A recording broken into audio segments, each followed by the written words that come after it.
We used to call her the monster. She was just evil. I didn't need to call her the devil. But I mean... Why? Why did you call her the monster? It was just how she was. I mean, when she came on the scene, straight away we noticed Frankie was covered in bruises. I said to her, Frankie, you need to get away from her. She's going to ruin your life.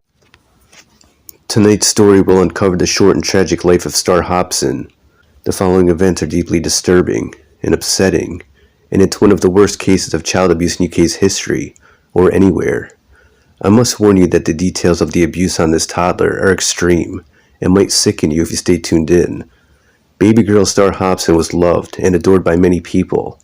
Unfortunately, during her short life, the love would not come from her mother Frankie. And Star deserved to be protected and to live in a safe environment. Frankie failed to provide these basic necessities. Star would be abused physically by Frankie's live-in girlfriend, Savannah Brockhill. Family members, family friends, and even babysitters would call and plead with social services to step in and do something about the situation. Bradford Social Services would be called a total of 5 times over an 8-month period, but they would always close the case shortly after and leave Star in the home to continue to suffer abuse, even though bruises were clearly visible on the baby's body each time she was inspected. I'm going to start with the chilling 999 call that occurred just before Star's death. Savannah Brockhill, the girlfriend of mother Frankie Smith, would make the call 15 minutes after beating and possibly stomping the toddler, and this would be the last call made on Star's behalf. She would die a short while later at the hospital. Ambulance service, is the patient breathing? Yeah, she's breathing. Is she conscious? Yeah. She's a bit of both, really. Basically, it's my partner's daughter. It's my little girl as well. I brought her up. We've got all 3 children here playing, and I was in the kitchen making a coffee, and they've been in the living room, and I heard a bang. So I came out, and the little lad stood there, and the little girl's on the floor, and she was crying, and then she stopped crying, and then she was sick, and now she's just a little bit floppy, to be honest with you. And do you know what the bang was? No, I don't know I don't know if she's fallen off of the sofa, or I don't know. Just the 3 of them playing with us. And right. he just said start, and when I walked in, she was laid on the floor. Shush, darling. So you heard a bang, the patient was on the floor. I've heard a bang, yeah. I came in, and the little lad was saying Star, which is the little girl. Yeah. So I've shouted at Mummy to sit up, Star. So I sat her up, and I started to rub her back because she was like breathing but like struggling. Yeah. So I was rubbing her back. She started to be sick, so I led her on the floor. Yeah. Put her in like CPR position, started to run her back. She started to lose breath, so I performed CPR on her. So you've done CPR on her? Yeah, I've done CPR. I've got her in the recovery position now. In this emergency 999 call, Savannah Brockhill claims that she was in the kitchen making coffee when she hears a loud bang. According to Brockhill, her girlfriend's 16-month-old daughter Star Hobson was playing in the living room with 2 other children.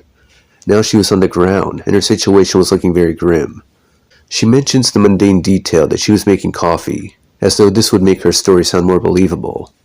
From the audio, there is no sense of urgency in Savannah's voice when she says the toddler is basically struggling to breathe. She's completely devoid of emotion and very distant, as if she was calling in a noise complaint. And she tries her best to separate herself from whatever happened to the child, claiming she was in another room when the incident occurred, and she doesn't know what happened. You can hear her say a couple times that one of the other children was standing by the baby. Later at her trial, she would go on to claim that one of the children must have caused Star's head injury and death. In the audio, she mentions that the baby is partly hers, and that she has helped raise the baby as her mother. She is trying to put this information out there to show that she is a mother figure to the toddler, so how could she do anything to ever intentionally harm her? She describes the child as floppy in a matter-of-fact tone after the baby vomits, as if this is just very odd, but not very alarming to her. Her detachment to the child, coupled with the seriousness of the situation, is downright scary. Floppy is another way to say that the child is limp and basically paralyzed.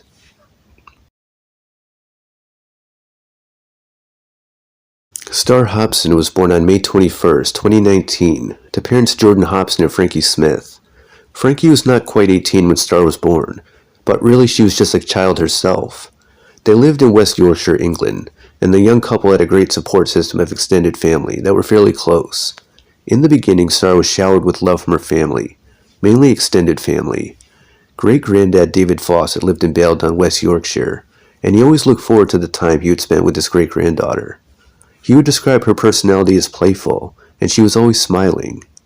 He was in awe of watching Star dance, which she did anytime music came on. Other family members would also spoil a young Star like she was a princess, and they would even dress her in princess outfits and put tiaras on her head. The baby was full of joy, and family members would always look forward to seeing Star. The baby's smile was so infectious, and there was so much love and happiness in her presence. It was a very healthy environment for the infant in the beginning.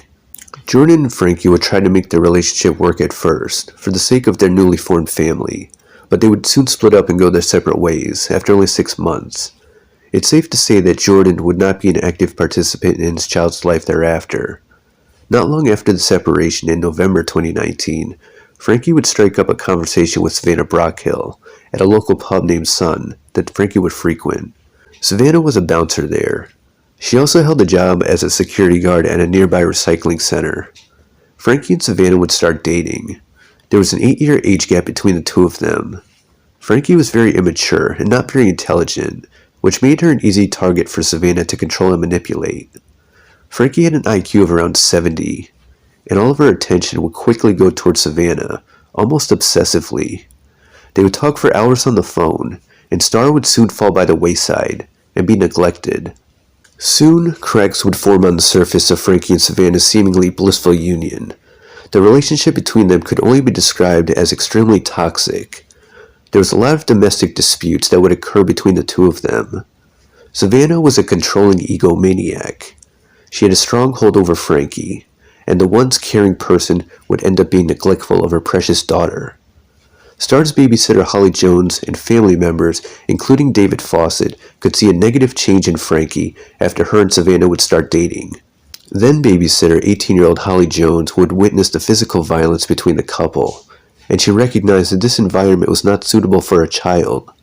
She would be the first one to call Child Services. On January 23, 2020, Child Services would be notified for the first time, and Jones was present in the home. Someone from Child Services called the home an hour in advance to let them know that they would be arriving at the apartment. It was very bizarre and just dumb that they couldn't just drop by unannounced. You would think the element of surprise would be necessary in these types of situations. The announced visit would prompt Frankie and Savannah to clean up the apartment and to hide bruises that Star had sustained. Instead of social services, 2 police officers would show up instead. The house was inspected and Frankie was interviewed. A report was made, but the baby was left in the home. Holly received a call by Child Services shortly after, letting her know that the case was being closed, and that the baby is safe to stay in the home with her mother. Holly was understandably upset that her claims were not being taken seriously, but there wasn't anything more she felt she could do at the time. And supposedly Frankie and Savannah did not suspect her of calling social services on them. In February of 2020, Frankie and Savannah had broken up, and Frankie had no interest in continuing to care for her daughter. Prior to the breakup, Frankie would constantly leave Star in Brockhill's care, so she could go out drinking at the local pub. She would much rather do that than spend time with her child. Also, prior to the breakup, Savannah would film distasteful and abusive videos of how Star was treated. In one such video that was later recovered, she would film Star falling off a chair and hitting her head. Savannah would show it to many people, including Frankie. The couple would both laugh like it was hilarious. Brockhill would add dramatic music and captions to her little video. There would be several videos taken like this. After the breakup, Frankie did not see the need to keep Star around anymore. She had no interest in being an actual mother, so she got to packing for the baby. She would put her in the care of her grandparents. Great-granddad David Fawcett and wife Anita Smith were shocked to see the negative change in their precious granddaughter Star. She looked sad and malnourished, and she was white as a ghost. It's not quite the bright, bubbly princess they once remembered. She had lost so much weight. Fortunately, within a few days after eating and being in their loving home, she started to look and seem a lot happier and healthier. This was short-lived, however, and Frankie would decide to take baby Star back shortly after, in April of 2020. Frankie and Savannah had reconciled and had gotten back together at this point. From there, a lot of physical abuse would ensue. Savannah was an amateur boxer, and her goal had been to eventually compete in the Olympics. She would actually use the child as practice and to take her frustrations out on. She would also use wrestling moves on the tiny infant as a disciplinary measure. Frankie would also be beat by Savannah for any infractions that Savannah determined, such as coming home late or hanging out with people she didn't approve of. Frankie would often go out to the bar, leaving her child alone with Savannah. Savannah would beat the child and then frantically search the internet on how to get rid of bruises quickly. But Frankie would also be abusive to her child, sometimes verbally. One time when Savannah was swinging Star around by her legs, Frankie would call her child a little cunt. Savannah would constantly refer to Star as a cunt, or an it, as if she weren't a person. In one instance caught on CCTV, Frankie had a harness on her baby. She was dragging the child through a parking lot. At the time, Star had a broken leg and a fractured skull. Star was also suffering from exhaustion from the abuse, and she would fall asleep sometimes while eating. The exhaustion was also the result of the couple depriving her of sleep. Savannah would constantly make Google searches on how to hide bruises and how to get bruising down, and she typed a query, "If you can die if you get winded," quote unquote. And with that, the beatings would continue. Savannah would see Frankie as her property. Savannah had sent a message to Frankie's sister, saying she was on the brink of stabbing somebody. She suspected that Frankie was having an affair. Savannah self-proclaimed she was the #1 psycho, and she was about to rage out. She said she didn't care if there were kids in the home when she attacked, and that the police would have to take her away. Frankie's mom, Yvette Spedley, claims that she witnessed violence between Savannah and Frankie. Savannah would leave bruises and black eyes on Frankie constantly, and Savannah punched her in the mouth at the Sun Pub, which is the bar that they first met, and many people were there to witness the assault. Savannah threatened to drive Frankie off a cliff, but decided against it. She just gave her a beating instead. Guys and girls need to remember the fact that Frankie is with me. She keeps getting a lot of message requests and friends requests. She's not going to accept, especially tramps like yous. And if you want to keep your kneecaps, I suggest you stop sending her them. She's with the #1 psycho. The next call to child services would come in May of 2020. By this point, Savannah would not allow Frankie's family to see the baby, and Frankie went along with this. Frankie's grandma, Anita Smith, notified child services that Savannah was performing wrestling moves on the toddler as a means of punishment. She would perform a slam choke, lifting the baby by her throat and slamming her down on the bed. Apparently, Frankie had no problem with this and said it would toughen up her daughter. Child services came out, but claimed they found no bruises. Therefore, they deemed the environment safe for Star to continue to live in. In June 2020, great-granddad David Fawcett posted 2 photos of Star on Facebook. One, a smiling, happy, healthy Star, and another one beside it where Star had bruises on her face. David had typed beside the photos, "From this to this in 5 weeks, what's going on, Frankie?" In that same month, biological father Jordan Hobson had been made aware of the abuse in the Facebook photos. Jordan would present photos of the abused Star to Bradford Social Services and the police. Star would be examined at a hospital. Amazingly, the bruises were determined to be accidental after Savannah claimed the baby hit her head on a coffee table. Also, in June 2020, Rachel Whitley, who was a friend of the family, contacted social services and claimed that Star was being emotionally abused after witnessing Smith harass her child at a barbecue. I guess it wouldn't be surprising at this point that nothing was done. On September 2nd, social services would receive their 5th and final call. This time it was from Granddad Frank Smith. He presented a video showing bruises on Star's face and ears to them. The case was actually closed after less than 2 weeks, on September 15th. Social services said this complaint was malicious, and they didn't believe anything abusive had happened to the child. They claimed that Frank was making allegations because he was mad that his granddaughter was being raised by a same-sex couple. 7 days later, on September 22nd, Star would be murdered. Friends and family concerned for Star's safety made 5 referrals to social services. So we rang the social services and we thought, well, they'll either come down to us and say, right, where's this? But we never heard anything. And the kids came down, it were a few hours later. She says, they've been at social services. She says, oh yeah, what did they say? Well, they just said there's no case to answer, it's all malicious gossip. They just thought all of Frankie's family was being malicious and they'd already decided that they'd taken their side. That's what it felt like. It felt like the social services were against us. Star was said to have internal injuries, with punches or kicks to her abdomen. She also had injuries to her head. The severity of the injuries would be classified as the kinds of damage done to the body as a result of a car crash. The cause of death would be deemed cardiac arrest. Frankie was present in the home at the time, but supposedly she was in the bedroom when Savannah was beating and possibly stomping on the baby. Savannah Brockhill would be charged with the murder of Star Hobson. While awaiting trial, it was reported she had 2 episodes of cardiac arrest, and she would have to be revived each time. The victim's family, who only refer to as the monster, say she should have been left to die.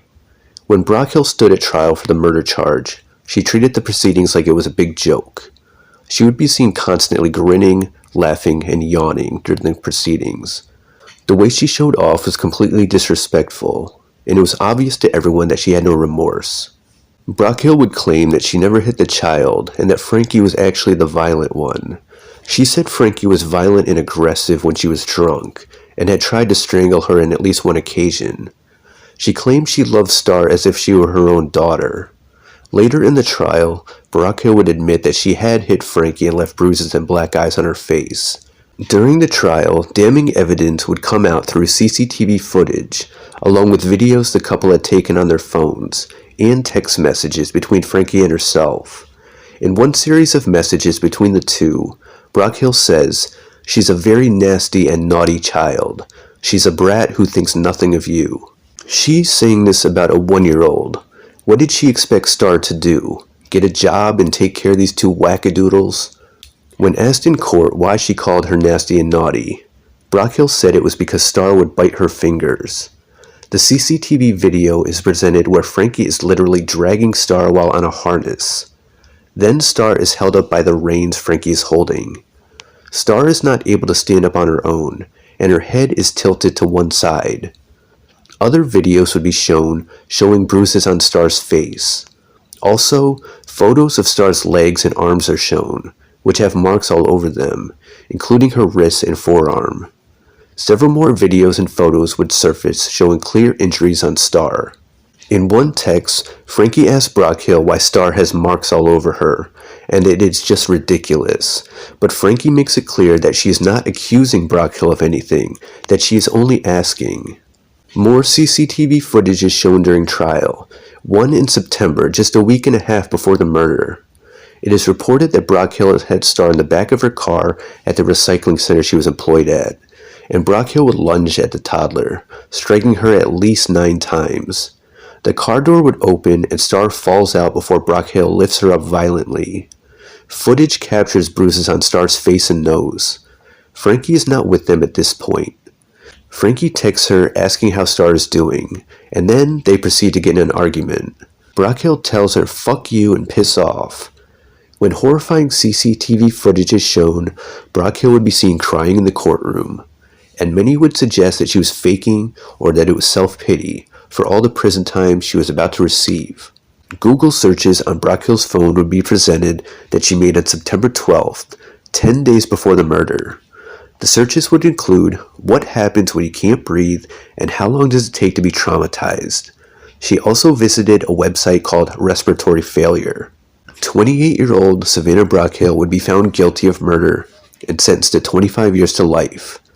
20-year-old Frankie Smith would be cleared of murder and manslaughter and be sentenced to 8 years for causing or allowing the child's death. Smith's sentence was later appealed, and she would receive a sentence of 12 years instead, because the original sentence was determined to be too lenient under the circumstances. Smith would cry uncontrollably at her sentence, but she is not garnering much sympathy, I can assure you. The judge would describe Smith as a neglectful and callous parent. The judge would say that Brockhill's actions were not premeditated, but she would lash out in a jealous rage. Family members tried to fight back tears in the courtroom, but it was very hard. Great-grandma Anita Smith said she would always treasure the 10 weeks that Star was under her care. Unfortunately, Anita Smith and husband David Fawcett already had predicted this horrendous outcome. They knew it was a very real possibility for what they witnessed. There would be a vigil for Star after her death, and 150 people would come out. Her story had touched a lot of people.